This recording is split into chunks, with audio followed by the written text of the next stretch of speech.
Deuxième chose que m'a montré hier, j'ai écrit un peu quasiment, ça concerne la Serbie. Même j'avais parlé de cela en octobre 2022. Je vois la Serbie entrer en conflit interne, avec beaucoup de cendres, fumée de cendres, confrontation dans les rues. Je souhaite que si l'Union européenne écoute souvent ce que je dis, qu'ils prennent ça en considération pour gérer ces problèmes géopolitiques.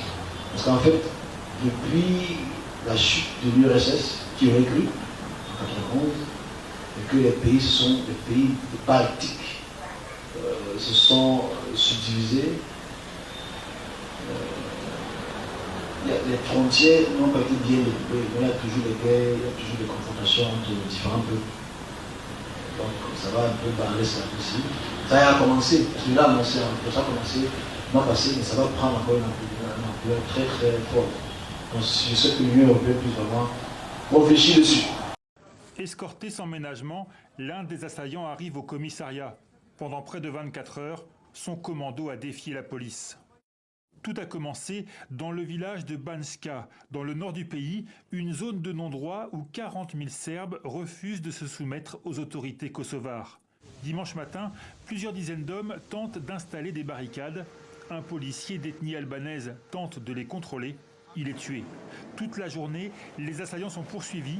Sur ces photos fournies par le gouvernement, on en voit certains se retrancher dans un monastère. Il y a des blessés et 3 morts parmi eux. Certains ont été arrêtés. Jamais depuis au moins 10 ans, le Kosovo n'avait connu un tel niveau de violence. Pour le gouvernement de Pristina, l'action était planifiée, une opération de déstabilisation orchestrée par la Serbie. Nous condamnons cette attaque criminelle et terroriste.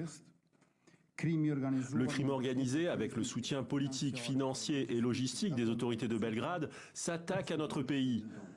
Ouvertement mis en cause, le président serbe convoque aussitôt une conférence de presse. L'assassinat du policier doit être condamné. Mais le seul coupable de tout ce qui se passe dans le nord du Kosovo, c'est Albin Kurti. Je regrette qu'une partie des Serbes se soit laissé prendre à ces provocations. Albin Kurti est le seul coupable. Albin Kurti est le seul à vouloir les conflits et la guerre. Personne d'autre ne veut les conflits et la guerre. Son souhait de toujours est de nous entraîner dans une guerre avec l'OTAN. Dans la bouche d'un chef d'État soutenu par Moscou et qui ne reconnaît toujours pas l'indépendance du Kosovo, ses propos agressifs font craindre le pire.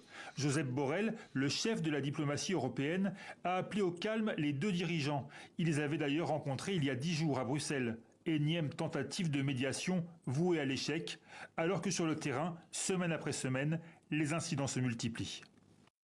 Il n'y a pour le moment ni images ni témoignages, mais les États-Unis sont formels. Selon le porte-parole du Conseil de sécurité nationale, l'armée serbe masse des troupes à la frontière du Kosovo. Un déploiement avec un nombre sans précédent d'artillerie et de chars modernes. Nous appelons la Serbie à retirer ses troupes immédiatement. Pas de commentaires sur un risque éventuel d'invasion du Kosovo, mais depuis plusieurs jours, les tensions entre les deux pays sont à leur apogée. Dimanche dernier, un commando serbe lourdement armé s'est affronté avec la police kosovare dans la région limitrophe du nord du pays. Un policier et 3 membres du commando ont été tués. C'est une des plus graves escalades de violence de ces dernières années. La présidente du Kosovo a fermement réagi ces dernières heures et demandé des sanctions à l'encontre de Belgrade. Ce que je dirais au président serbe Aleksandar Vučić, c'est arrêter de jouer avec le Kosovo. Le Kosovo va défendre sa liberté, son indépendance et sa souveraineté à tout prix. Il n'y a pas de retour en arrière. Le Kosovo est un pays souverain et il en sera ainsi pour toujours.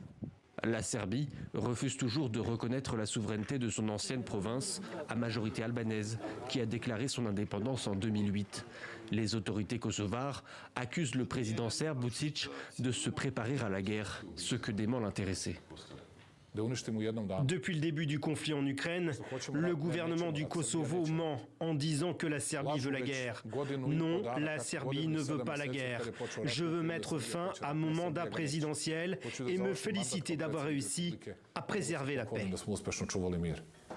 En réponse aux tensions, l'OTAN a décidé de renforcer les effectifs de la KFOR, cette mission de maintien de la paix dans le nord du pays, établie sous l'égide de l'ONU pour tenter d'éviter une nouvelle escalade militaire entre les deux pays.